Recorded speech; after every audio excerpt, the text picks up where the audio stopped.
راحة القلب في الدين. اقسم قسم باللي خلقنا من الطين،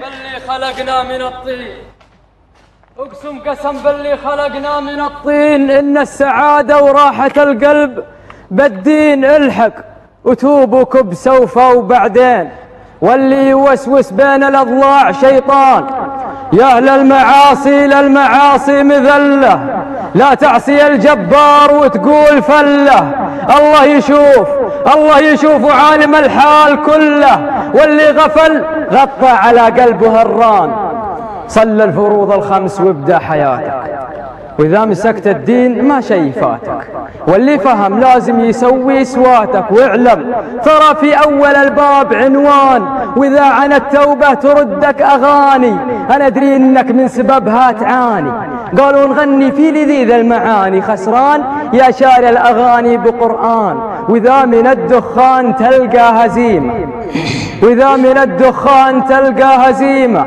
يا صاحبي توبة بصدق العزيمة، وامسح من الذهن العبارة القديمة. عمر وزمر واجعل الهم نسيان، وإذا انت واقع في شباك المخدر طاير على ما قيل ولا مدحدر، ولا إذ انك للخلايق تصدر. يا ويلك من الله إذا الله غضبان، واحذر تلد العين في كل حار، ولا تقلب في قناة الدعارة. ولا الغزل يا أخوي ما هو شطارة، واللي يهين العرض بالعرض ينهار. واحذر من أصحاب المعاصي تراهم خوه عليها إبليس، ولا وراهم يطري عليهم ما يوافق هواهم. والجرب من خالطهم يصير جربان. اعلم ترى التوبة لها وقت محدود، ما تنفع التوبة إذا الباب مسدود. واللي غفل يخسى ولا عنه منشود. خسران يلي تدخل النار، خسران يا ناس ذنوبك ترى الذنب مكتوب. اعلم تقول إن أصبح الصبح بتوب، تصبح على فراشك من الروح مسلوب. عبرة وتذكر قصتك عبر الأزمان.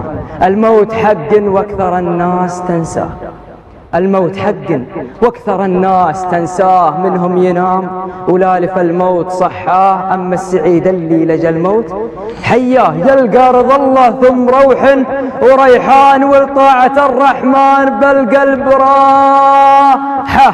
هذا شعور اللي يتوب بصراحة، عبر له القرآن بأحلى فصاحة. واللي بعد عن طاعة الله طفشان، واحذر من الدنيا تراها بلية، والنفس أمارة وتبغى الخطية. اصبر وصابر ثم رابط شوية تسعد، إذا زانت حياتك بالإيمان. واخر تمام القول واعلى مراده، نهاية الطاعة تراها سعادة جنة، وعند الله عليها زيادة. ونهاية اللي يعصي الله نيران. استغفر الله.